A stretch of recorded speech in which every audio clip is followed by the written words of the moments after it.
There's been a lot of really encouraging stories for the Lions. There's been a lot of hype amongst this team. We just had the new helmet reveal. I mean, like, there's a lot going on with this team. Here's the question that we have to ask: who is the one player we're all forgetting about? And I think there's someone that we all kind of thought to ourselves, they're going to take over, they're going to become number one at their position. They're going to make a big second year jump. So, yes, I'm talking about a rookie from last year, but then we went and drafted a player at his position. I am talking about none other than James Mitchell, number 82. All right, number 82 in your playbooks, number one in your hearts, making a year two jump. Can he still do it now that Sam Laporta is here in Detroit?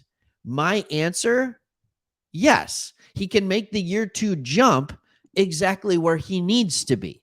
He was a tight end that I think was taken in the 5th round out of Virginia Tech. He was coming off a torn ACL. He didn't play in the first 3 games of the season, and he didn't have much of an impact in the first 8 weeks of the season. We're going to get into what he did in the back half of the season, which can tell you a little bit more of what he will be able to do this upcoming year.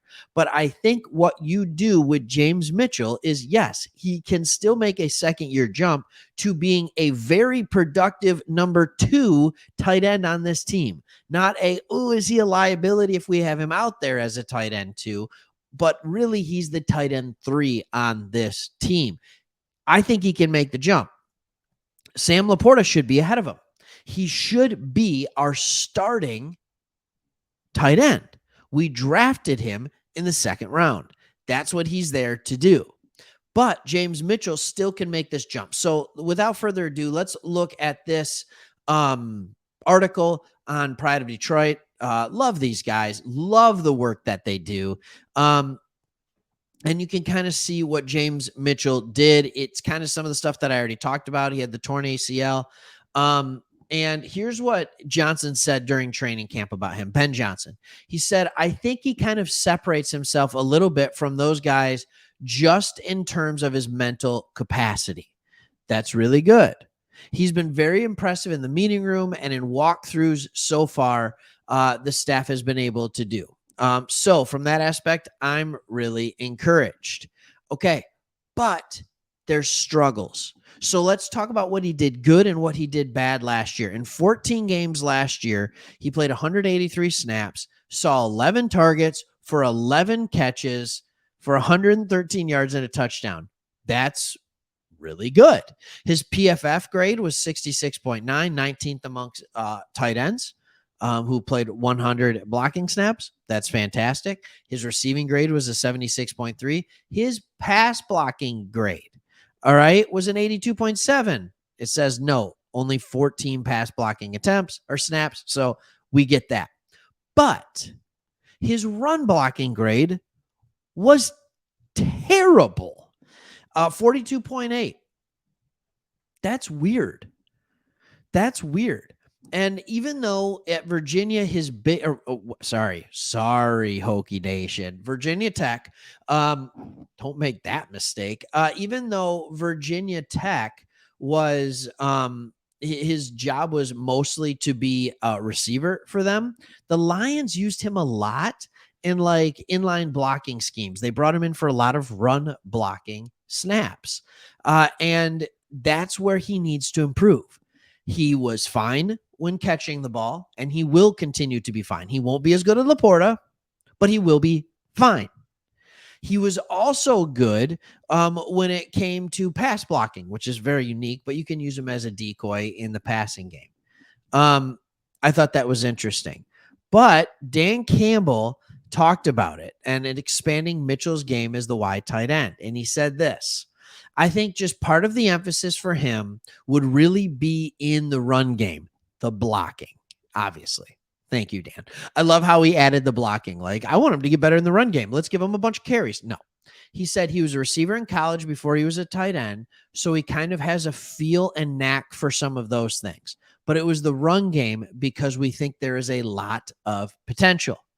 He went on to talk about this. He said, we think he can be an all-around type tight end for us, more of an athletic wide tight end. He puts everything into it. And there again, you want guys. You have to want to do it.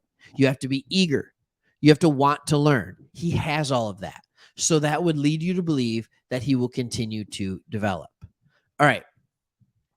Now, remember, Hayden came in as the new tight ends coach, and he's saying some similar things. He's talking about, he said, I've had to do that all myself as a player, and you're really not yourself that whole next year. He's talking about coming off of the ACL. So there's a lot of credit to him just being out there playing. The things you see on tape, you see the athletic tools, some of the things he can do movement wise, there's going and where he's going to grow and build off that as we go into this year. So I'm excited to see him as a second year off the ACL. Look, here's the common theme. He was productive for us in the passing game. He was productive for us in the run blocking or the pass blocking game.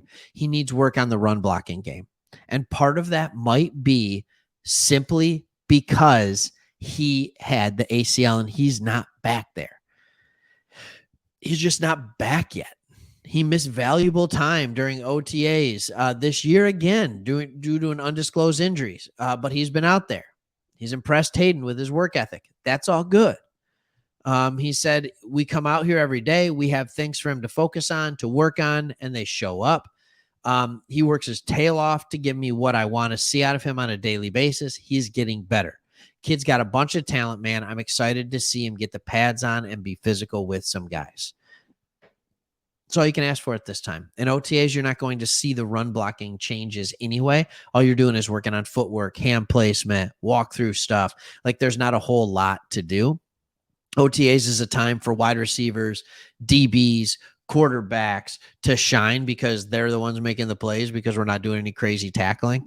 But it is interesting to see what that development looks like. I think we've all kind of, I'm not saying we've all, that's accusatory. No, we haven't all forgot, even though that's the title, about Mitchell. But I think with Laporta, he's definitely been lost in the shuffle. And what we want to see is the ability for him to be a number 2 than we had last year. And that is the win. Can he become the consistent number 2? Because he is definitely the second most talented tight end on the team. So can his play match his talent level?